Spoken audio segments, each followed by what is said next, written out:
കൈലാസ പർവ്വത താഴ്വരകളിൽ ice കട്ടയിൽ paint ചെയ്ത് 70 അടി വലുപ്പത്തിൽ മഹാദേവ ചിത്രം തീർത്ത് ഡാവിഞ്ചി സുരേഷ്.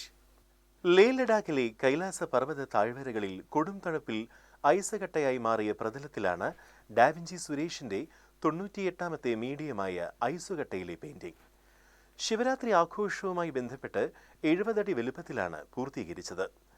ലഡാക്ക് ലേയിലെ പോലീസിന്റെ പ്രത്യേക അനുമതിയോടെയും ആർമി ഉദ്യോഗസ്ഥരുടെ സഹായത്തോടെയുമാണ് ലോകത്തിലെ ആദ്യത്തെ കളർഫുള്ളായ ഏറ്റവും വലിയ ചിത്രം തീർക്കാനായത്.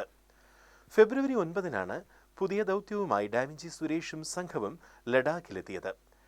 കേരളത്തിൽ വരാനിരിക്കുന്ന കൈലാസം മെഡിറ്റേഷൻ ആശ്രമം ആൻഡ് ഗ്ലോബൽ ട്രസ്റ്റാണ് ഇതിനായി സുരേഷിനെ സഹായിക്കാനായി മുന്നോട്ട് വന്നത്. കൈലാസം ഗ്ലോബൽ ട്രസ്റ്റ് പ്രതിനിധി ആചാര്യ ആർ വിശ്വനാഥൻ, ക്യാമറാമാൻ സിംബാദ്, സുരേഷിന്റെ മകൻ ഇന്ദ്രജിത് ഡാവിഞ്ചി എന്നിവരാണ് ലഡാക്ക് ലേയിലെ യാത്രാസംഘത്തിൽ ഉണ്ടായിരുന്നത്. നിരവധി പരീക്ഷണങ്ങൾക്കൊടുവിൽ എമൽഷൻ സ്റ്റെയിനറുകൾ ഉപയോഗിച്ച് -12 ഡിഗ്രി തണുത്ത കാലാവസ്ഥയിൽ ഐസകട്ടയായി ഉറച്ചുകിടക്കുന്ന പ്രതലത്തിൽ 6 മണിക്കൂർ കൊണ്ട് 70 അടി വലുപ്പത്തിൽ ചിത്രം വരച്ചെടുക്കുകയായിരുന്നു. സുരേഷിന്റെ വർഷങ്ങളായുള്ള ആഗ്രഹം നടത്താനായി കൊടുങ്ങല്ലൂരിലെ റിട്ടയർ മേജർ ജനറൽ ഡോക്ടർ വിവേകാനന്ദനാണ് അനുമതി പത്രവും ആർമിയുടെ സഹായങ്ങളുമടക്കം ചെയ്തു കൊടുത്തത്.